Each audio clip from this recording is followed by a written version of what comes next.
Working the night shift alone may sound peaceful to some, but those who have experienced the eerie quiet of empty buildings and the unnatural stillness of late hours know that darkness has a way of revealing things that better left unseen. And the first true story comes from Daniel, a security guard stationed at an old office complex slated for renovation, where only one floor remained in use and the rest were stripped bare. And on his third week alone on the overnight shift, he began to notice that the motion sensors on the disused sixth floor would activate between 2 and 3 a.m., triggering a faint chime on his monitor. And though his supervisor insisted it was probably rodents or glitches, Daniel checked the floor one night after hearing what sounded like footsteps dragging across loose tiles. And when he stepped out of the elevator, the emergency lights flickered and he heard a low hum coming from the far end of the hallway, as if someone were whispering continuously into a vent. But as he walked toward it, the sound stopped and the lights behind him dimmed in sequence. And when he returned to the security desk, he saw on the camera feed what looked like a faint shadow moving across the far wall of the floor he had just left. But even though he knew he'd locked the stairwell door behind him. The second account comes from Alina, a call center employee in a suburban building who often volunteered for overnight shifts to earn extra pay. And though the cubicles and corridors were usually empty by 11 p.m., she enjoyed the quiet until one night at around 1:45 a.m. when she heard someone typing rapidly on a keyboard 3 rows behind her, even though no one was scheduled to work that section. And when she stood to look, the sound stopped, but a chair was slightly spun away from the desk, as if someone had just pushed away. And moments later, she began hearing a faint phone ringing from an unplugged desk phone in the corner cubicle where a former employee had suffered a heart attack months earlier.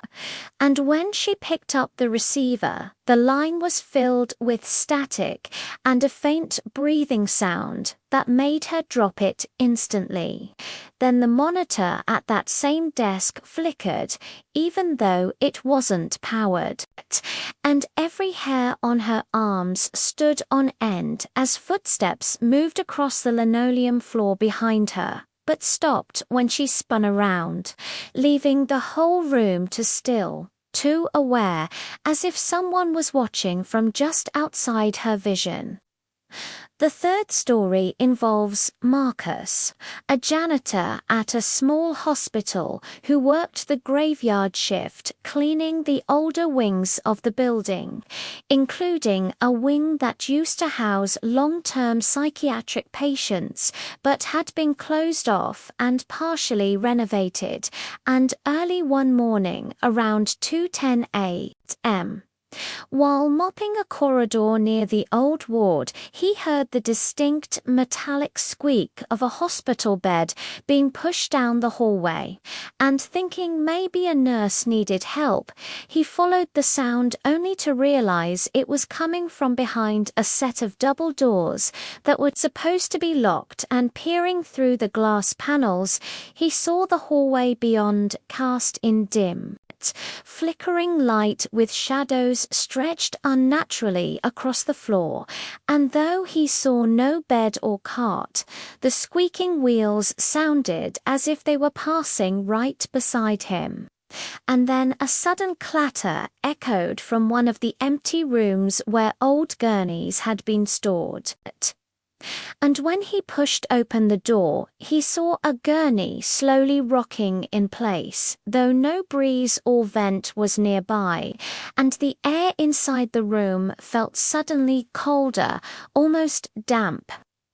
carrying the faint smell of rubbing alcohol and cigarette smoke, the way older hospitals used to smell decades ago. After that night, Marcus refused to clean that wing alone and insisted another staff member accompany him. Though he never fully told them what he had heard and seen, except to say that someone who used to be there never left. And each of these individuals insists their experiences could not be explained away by exhaustion or imagination, because the details: dragging footsteps in locked halls, phones ringing from dead lines, wheels squeaking without beds, were too specific and too real to dismiss. And those who work alone at night often learn something others don't: that buildings remember, that certain places hold on to the energies and echoes of those who passed through long ago, and that between midnight and dawn, when the world is quiet and watchers are few, those echoes can become something more than memory, something that moves, breathes, and listens in the dark.